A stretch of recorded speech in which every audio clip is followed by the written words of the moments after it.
ठीक है, point is कि अपने को डिस्कस करना है difference between private limited company. Finance में अगर हम प्राइवेट लिमिटेड कंपनी बनाते हैं then section 8 micro finance company बनाते हैं, तो विच इज बेटर, दोनों में से कौन सी है, और दोनों में हम किसको पहले प्रायर करें, है ना, और दोनों की कंडीशंस क्या क्या हैं। मेजरली 2 पॉइंट्स के ऊपर बात करेंगे। फर्स्ट पॉइंट है इसका, सबसे पहले अगर मैं बात करता हूं सेक्शन 8 माइक्रो फाइनेंस कंपनी की, जैसे ही हमने पहले डिस्कस भी किया है कि सेक्शन 8 माइक्रो फाइनेंस कंपनी के अंदर हमें कोई भी आरबीआई अप्रूवल लेने का नीड नहीं है। इसका स्पेशल नोटिफिकेशन आरबीआई ने इशू किया हुआ है। लेटेस्ट नोटिफिकेशन भी अभी 2022 में, मतलब 2022 में अगेन इशू हुआ है, जिसमें स्पेशल बोला गया है कि सेक्शन 8 माइक्रो फाइनेंस कंपनीज को कोई भी आरबीआई अप्रूवल लेने का नीड नहीं है अनटिल अनलेस, जब तक अपना जो एसेट साइज है माइक्रो फाइनेंस कंपनीज का वो 100 करोड़ रुपीस नहीं हो जाता। एसेट साइज मतलब कंपनी का नेटवर्थ, टोटल कंपनी का वैल्यू जो है वो 100 करोड़ रुपीस अगर नहीं हो जाता, तब तक अपने को आरबीआई लाइसेंस लेना मैंडेटरी इसमें नहीं है, मतलब इसमें एग्जेम्प्टेड है। एग्जेम्प्टेड का मतलब लाइसेंस फ्री ये कंपनी है जब तक आरबीआई ने इसको बोला हुआ है। बट अगर बात करते हैं हम आरबीआई अप्रूवल में प्राइवेट लिमिटेड कंपनी की, तो प्राइवेट लिमिटेड कंपनी के अंदर अपने को आरबीआई लाइसेंस लेना मैंडेटरी है। अब कुछ लोग कहते हैं कि भाई प्राइवेट लिमिटेड कंपनी हम रजिस्टर्ड कर रहे हैं और रजिस्टर्ड करके आप सर उसमें काम कीजिए, कोई दिक्कत ही नहीं है। नहीं, ऐसा नहीं है। कंपनी तो रजिस्टर्ड हो जाएगा, कंपनी रजिस्टर्ड होना कोई बिग मैटर नहीं है, कोई मतलब ऐसा नहीं कंपनी कोई मतलब ज्यादा प्रॉब्लम इसमें आती है, कंपनी रजिस्टर्ड हो जाएगा। बट जो आरओसी कंपनी रजिस्टर्ड करके देता है ना, उसमें स्पेशली वो एक डिक्लेरेशन लेता है। क्या लेता है? डिक्लेरेशन। डिक्लेरेशन का मतलब ये होता है, डिक्लेरेशन आप कंडीशन भी बोल सकते हो, एक कंडीशन के बेसिस पे वो प्राइवेट लिमिटेड कंपनी का लाइसेंस देता है। स्पेशली आरओसी कहता है आपको कि सर एक डिक्लेरेशन दीजिए जिसमें स्पेशली ये मेंशन होगा कि आप तब तक इसके अंदर आप काम शुरू नहीं करेंगे, स्टार्ट नहीं करेंगे बिजनेस को, जब तक आप आरबीआई का लाइसेंस नहीं ले लेंगे। मतलब वो कंडीशन है। अब कंडीशन ये लगा दी कि आपको आरबीआई का लाइसेंस लेना मैंडेटरी है। हम आपको सर्टिफिकेट तो दे रहे हैं, आपको मेमोरेंडम में फाइनेंस वर्ड तो दे रहे हैं, ये सब कुछ हम आपको देंगे, पेन कार्ड भी देंगे, 10 कार्ड भी देंगे, एवरीथिंग हम देंगे। बट वो कंडीशन तब तक हम मतलब मानेंगे उसको कि जब तक आप आरबीआई का अप्रूवल नहीं ले लेते, तब तक आप इसके अंदर कमेंसमेंट ऑफ बिजनेस मतलब बिजनेस को शुरू नहीं कर सकते। जब आपका कैपिटल कंप्लीट हो जाएगा, आपको आरबीआई का लाइसेंस मिल जाएगा, देन आप उसके अंदर बिजनेस कर सकते हो। अब जब हम कंपनी रजिस्टर्ड कर लेते हैं, मान लो हमने प्राइवेट लिमिटेड कंपनी बनाया, तो प्राइवेट लिमिटेड कंपनी सबसे पहले क्या होगा? रजिस्ट्रेशन होगा। प्राइवेट लिमिटेड कंपनी का सबसे पहले क्या होगा? स्टार्ट होगा प्रोसेस 1 रजिस्ट्रेशन से। फिर हमें क्या करना पड़ेगा? सेकंड स्टेज, एक बैंक अकाउंट ओपन करना पड़ेगा। बैंक अकाउंट ओपन करना पड़ेगा। फिर उसके बाद उसमें अब जैसे प्राइवेट लिमिटेड कंपनी बनाना है, इसको शुरू करने के लिए अपने को कितना नेट ऑन फंड चाहिए, कैपिटल कितना चाहिए? कैपिटल चाहिए 5 करोड़ रुपीस। कितना?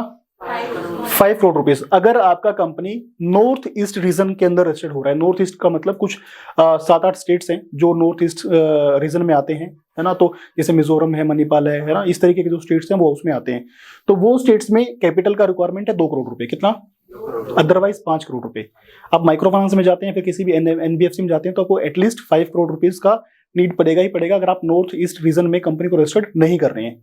नॉर्थ ईस्ट रीजन के लिए 2 करोड़ रुपए। तो आपका कंपनी बना 5 करोड़, सॉरी आपका कंपनी पहले रजिस्टर्ड हुआ, रजिस्ट्रेशन हुआ, वो आप 10 लाख से, 15 लाख से, 5 लाख से, कितने भी कैपिटल से आप कर सकते हो। प्लस बैंक अकाउंट ओपन कर रहे हो। देन फिर आप क्या कर रहे हो? उसके बाद कंपनी का कैपिटल इंक्रीज कर रहे हो, मतलब जो ऑथोराइज कैपिटल है कंपनी का वो क्या कर रहे हो? इंक्रीज कर रहे हो। क्योंकि जब तक आप इसको कैपिटल को 5 करोड़ तक इंक्रीज नहीं करोगे, तो आप लाइसेंस के लिए अप्लाई नहीं कर सकते।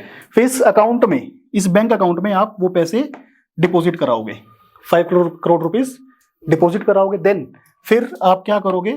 आरबीआई के पास जाओगे कि सर मुझे लाइसेंस चाहिए, मुझे लाइसेंस चाहिए। देन फिर उसके बाद आप अपनी एक्टिविटीज को शुरू कर सकते हो, बिजनेस कमेंस हो सकता है। लिखने के बाद आप फिर आ जाएगा, लिख के और बीच मिडिल में जाएगा, वो सही रहेगा। ठीक है, ओके। मीन्स 5 पॉइंट्स हो गए। क्या क्या? सबसे पहले रजिस्ट्रेशन, देन फिर आपको बैंक अकाउंट ओपन करना है, देन फिर उसके बाद अथोराइज कैपिटल 5 करोड़ होना चाहिए, इंक्रीज करना है, फिर आरबीआई लाइसेंस के लिए अप्लाई करोगे। फिर जब आरबीआई अप्रूवल आ जाएगा, देन आप अपने बिजनेस को शुरू कर सकते हो, एनबीएफसी एक्टिविटीज को, फाइनेंसिंग एक्टिविटीज को शुरू कर सकते हो, लेंडिंग बिजनेस स्टार्ट कर सकते हो। तो ये जो सारा सिनेरियो है वो किसका है? प्राइवेट लिमिटेड कंपनी का है ना। ऐसा ये सेक्शन 8 में ऐसा नहीं है। है ना, ये सबसे बिगर डिफरेंस है। अब कुछ लोग कहते हैं कि नहीं आप रजिस्ट्रेशन करा लो, ठीक है, रजिस्ट्रेशन में के बाद आपको पेन 10 मिलेगा, सर्टिफिकेट की कॉपी मिलेगी, मेमोरेंडम में भी लिखा मिलेगा कि आप माइक्रो फाइनेंस एक्टिविटीज कर सकते हो। लेकिन जब आप आरबीआई के पास जाओगे, वो लाइसेंस इंडिविजुअल पर्सन को थोड़ी ना देगा, वो किसको देगा, कंपनी को लाइसेंस देगा। इसका मतलब तभी तो कंपनी बनी है, और किस कंडीशन पे बनी है, इस डिक्लेरेशन की कंडीशन पे बनी है।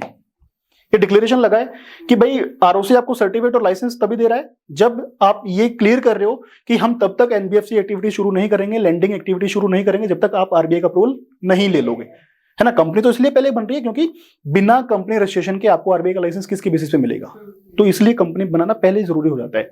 बट ऐसा नहीं है कि आपकी कंपनी रजिस्टर्ड हो गई है और आप काम करना शुरू कर दोगे, ये टोटली आरबीआई के रूल्स का वोलेशन है, इसमें आप ऐसा बिल्कुल भी नहीं कर सकते।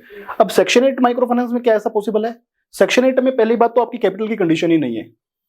स्पेशल नोटिफिकेशन में क्या लिखा है कि कैपिटल की कोई भी लिमिट नहीं है, no limit of capital, no limit of capital, सबसे इंपॉर्टेंट पॉइंट है ये। अच्छा, कैपिटल की लिमिट ही नहीं है तो फिर 2 करोड़ की और 5 करोड़ की बात आती नहीं है। हाँ, नोटिफिकेशन में क्या लिखा है कि अगर आपकी माइक्रो फाइनेंस कंपनी का या फिर सेक्शन 8 माइक्रो फाइनेंस कंपनी का एसेट साइज है ना, क्या asset size, ASSET, asset size को आप बोल सकते हो इसका वर्थ, क्या वर्थ कितना होगा, 100 करोड़, 100 करोड़ या उससे ऊपर और अबोव अगर होता है तो आपको आरबीआई का लाइसेंस लेना मैंडेटरी हो जाएगा, मतलब ये कंडीशन विड्रॉ हो जाएगी। ये जो लाइसेंस फ्री है ये कंडीशन विड्रॉल हो जाएगी, तो आपको फिर लाइसेंस लेना पड़ेगा अंडर सेक्शन 45, ठीक है। ये सारा बेसिस है, दोनों के अंदर ये डिफरेंस मेनली है कि सेक्शन 8 माइक्रो फाइनेंस कंपनी में अपने को लाइसेंस लेने का नीड नहीं है, कंपनी बनेगा। बायलॉज में जो लिखा है, मेमोरेंडम में जो लिखा है कि company can carry on the activities of micro finance something to reduce poverty in India, that is enough, sufficient है वो, उसके बेसिस पे कंपनी वर्क कर सकती है, उसमें कोई दिक्कत नहीं है। अब ये लाइसेंस वैलिड है, लीगल है कि नहीं है, आंसर इज यस, लीगल है, क्योंकि स्पेशल जब आरबीआई गवर्निंग बॉडी है जो पूरे फाइनेंस सेक्टर को इंडिया में मेंटेन करती है, चाहे वो बैंक है, चाहे एनबीएफसी है, चाहे कोई माइक्रो फाइनेंस कंपनी है, चाहे निधि कंपनी है, वटएवर, वो आरबीआई ही कह रहा है। अब अगर आरबीआई कल को इस नोटिफिकेशन को विड्रॉल कर ले, वो कहे कि नहीं डे 1 से ही आपको माइक्रो फाइनेंस सेक्शन 8 में भी आपको लाइसेंस लेना पड़ेगा, तो हमें लेना ही पड़ेगा, फिर कोई ऑप्शन नहीं है। बट फिलहाल के लिए कंडीशन ऐसी है कि हमें लाइसेंस फ्री है कि भाई अपन बिना किसी लाइसेंस के आरबीआई अप्रूवल के अपन ये काम कर सकते हैं on the basis of only RBI certifications and 10 something bylaws, उनके बेसिस पे अपन काम इसके अंदर कर सकते हैं। ऐसा क्यों है? इसका लॉजिकल रीजन ये है कि क्योंकि ये जो कंपनी है वो नॉट फॉर प्रॉफिट कंपनी है ना, और ये जो कंपनी है प्राइवेट लिमिटेड कंपनी वो प्रॉफिट बेस्ड कंपनी है। अब प्रॉफिट अगर आप सोचोगे कि मुझे प्रॉफिट अर्न करना है तो ऑब्वियसली बात है गवर्नमेंट बोलेगी आप लाइसेंस लो, पहले आरबीआई का लाइसेंस लो।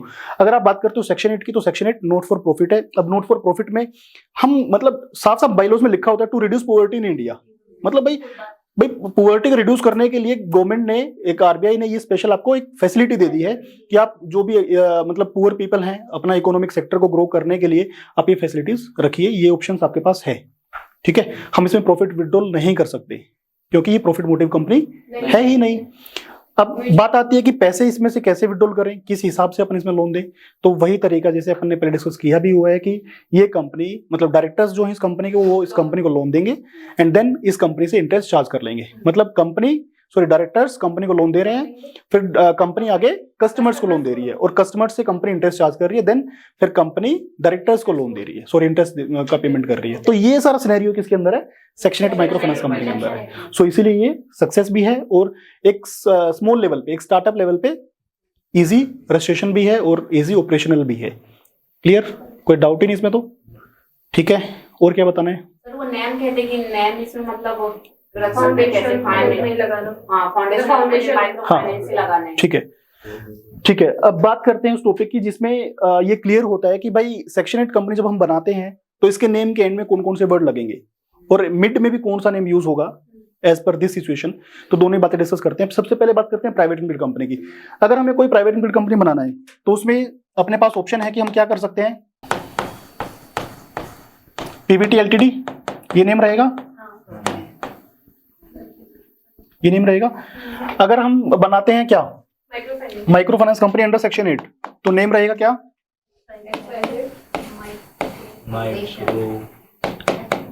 माइक्रो सर्विसेज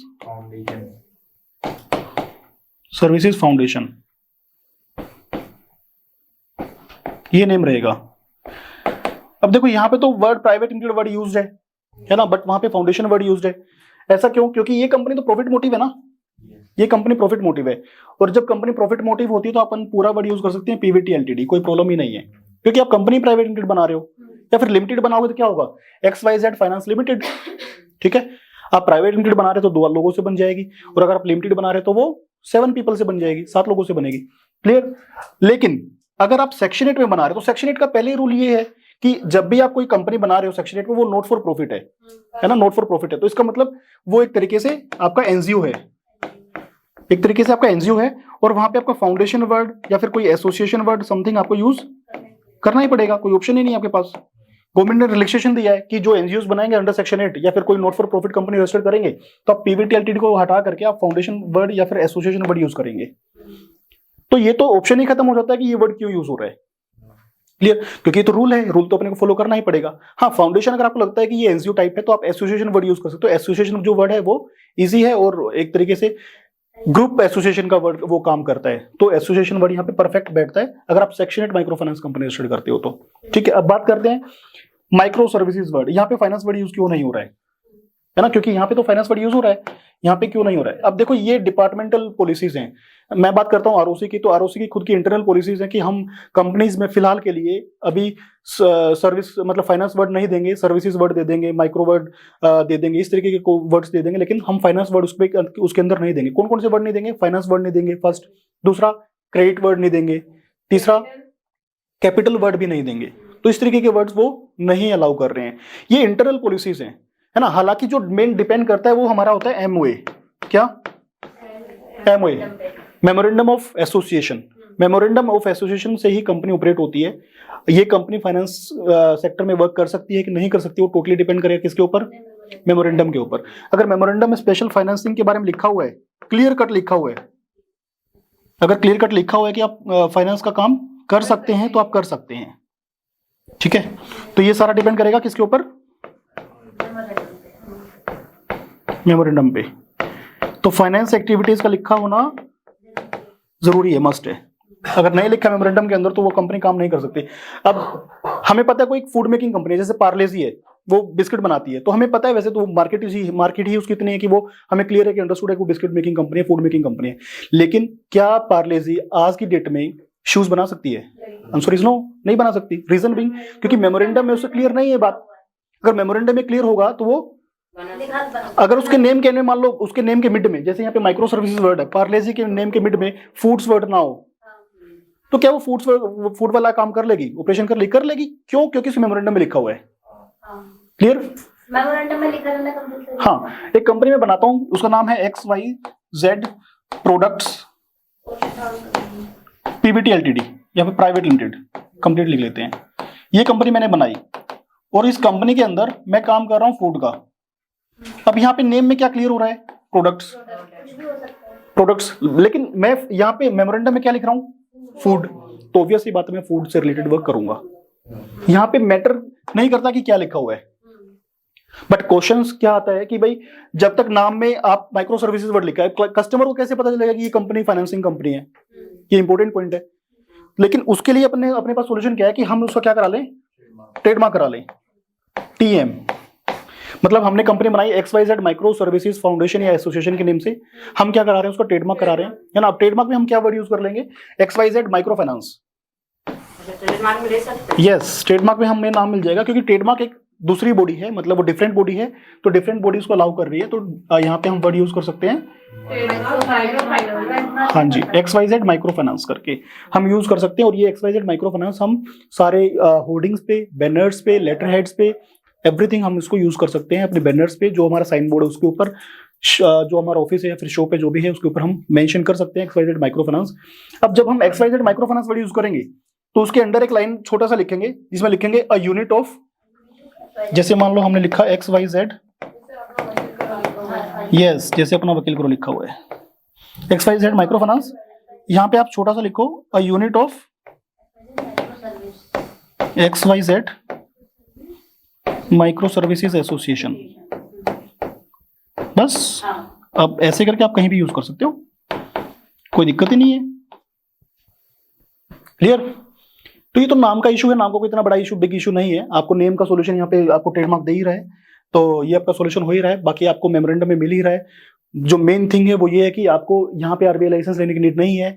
लोग गलती यहाँ पे करते हैं कि वो यहाँ पे रजिस्टर्ड तो कर लेते हैं, बट जैसे रजिस्टर्ड करते हैं और काम शुरू कर लेते हैं, दैट इज टोटली रॉन्ग। वो इलीगल भी है क्योंकि वैलिड नहीं है, इनवैलिड है। ठीक है, तो यहाँ पे देखो इसके डिमेरिट क्या होंगे। अगर मैं कोई प्राइवेट लिमिटेड कंपनी बना रहा हूँ, विदाउट आरबीआई लाइसेंस को चला रहा हूँ, कल को पेमेंट डिफॉल्ट भी होंगी, रिकवरी की बात भी आएगी। तो रिकवरी कैसे होगी? मैं कोर्ट में चेक लेके जाता हूँ, फॉर एग्जांपल जब मैंने कस्टमर को लोन दिया, कंपनी ने लोन दिया, तो कंपनी ने कुछ चेक ले लिए, है ना, कि कल को अगर ये पेमेंट करता है, नॉन पेमेंट होता है, तो मैं क्या करूंगा, चेक को फाइल करके मैं बैंक में लगा लूंगा, या तो मेरा पेमेंट आ जाएगा, फिर चेक बाउंस अगर होगा तो ये सेक्शन 138, एक नेगोशिएबल इंस्ट्रूमेंट एक्ट का सेक्शन 138 होता है, तो सेक्शन 138 के अंडर मैं कोर्ट में चला जाऊंगा कि ये क्राइम है, ठीक है, उसको क्रिमिनल ऑफेंस मानते हैं।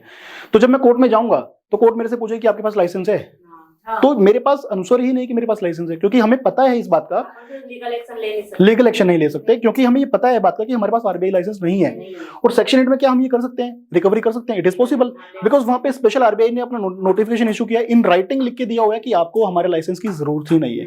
तो यहाँ पे रिकवरी ऑप्शन स्ट्रॉन्ग है, बिकॉज आपकी कंपनी ही एक वैलिड और लीगल लाइसेंस के साथ है। यहाँ पे जब तक आप अनटिल और अनलेस, जब तक आप आरबीआई लाइसेंस नहीं लेते हो, 5 करोड़ का कैपिटल अपडेट नहीं करते हो, तब तक आप बिजनेस ना तो स्टार्ट कर सकते हो, और रिकवरी की तो बात की हो जाती है, दूर हो जाती है, क्योंकि रिकवरी तब की बात है जब हम लोन देंगे।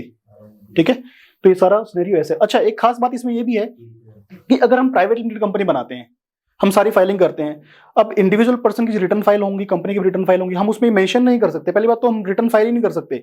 जब हम आरओसी की फाइलिंग करेंगे, फिर बैलेंस शीट बनाएंगे, उसमें मेंशन ही नहीं कर सकते कि ये फाइनेंस से रिलेटेड एक्टिविटीज हैं, क्योंकि आपको पावर ही नहीं है कि आप कमेंसमेंट ऑफ बिजनेस करो। कब तक? जब तक आपके पास आरबीआई लाइसेंस नहीं आता है। ठीक है, तो पहले साल में फेल हो जाएंगे। पहले साल में वो तो आपको ये कंडीशन है ना, प्री अंडरस्टूड है कि आपको पहले आरबीआई लाइसेंस लेना, तभी आपको काम शुरू करना है। उससे पहले आप काम शुरू कर ही नहीं सकते हो। अगर आप कर रहे हो तो आप खुद ही डिफॉल्ट कर रहे हो। क्लियर? तो दोनों में ये मेजर डिफरेंस है कि हमें सेक्शन 8 क्यों बनाना चाहिए माइक्रो फाइनेंस में, या फिर प्राइवेट लिमिटेड का हमें क्यों नहीं बनाना चाहिए। कैपिटल के पॉइंट ऑफ व्यू से और आरबीआई लाइसेंस के पॉइंट ऑफ व्यू से दोनों ही मस्ट पॉइंट है कि हमें बेसिकली सेक्शन 8 पे शिफ्ट होना चाहिए अगर आपका स्टार्टअप है तो, है ना। अगर आपके पास 5 करोड़ का बजट है, आप 5 करोड़ पे जाना चाहते हो, तो कोई प्रॉब्लम ही नहीं है, फिर आप प्राइवेट लिमिटेड बनाओ, प्रॉफिट भी अर्न करो और इजीली आप लोन लैंडिंग बिजनेस स्टार्ट करो। लोन दे सकते हैं प्राइवेट वाले में, अगर कोई करवाता है तो। प्राइवेट वाले में ऐसा कोई लिमिट नहीं है, आप मतलब लोन की कोई लिमिट नहीं है। अगर आप एमएफआई के अंदर जाते हो, माइक्रो फाइनेंस के अंदर जाते हो, तो फिर वो लिमिट सेम है, दोनों में लिमिट दोनों में सेम है। मतलब 1.5 लाख का जो लोन आप इसमें दे रहे हो वो इसमें दे सकते हो माइक्रो फाइनेंस। मतलब अगर माइक्रो फाइनेंस में जाना चाहते हो, अगर आप मेजर लोन में जाना चाहते हो, तो फिर आपके पास कोई लिमिट नहीं, आप अनलिमिटेड लोन दे सकते हो। वो टोटली डिपेंड ऑन एग्रीमेंट है, ठीक है, प्राइवेट लिमिटेड के अंदर।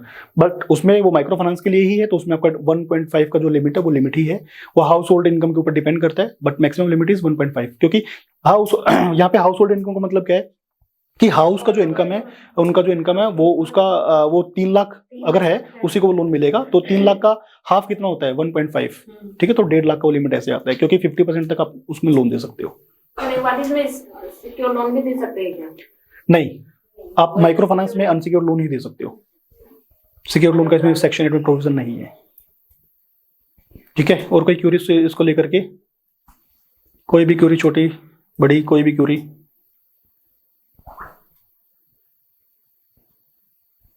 कंप्लीट करें, फिनिश करें। और सर एक बात, जो 5 करोड़ जो कैपिटल है मिनिमम 5 करोड़ होनी चाहिए कैपिटल।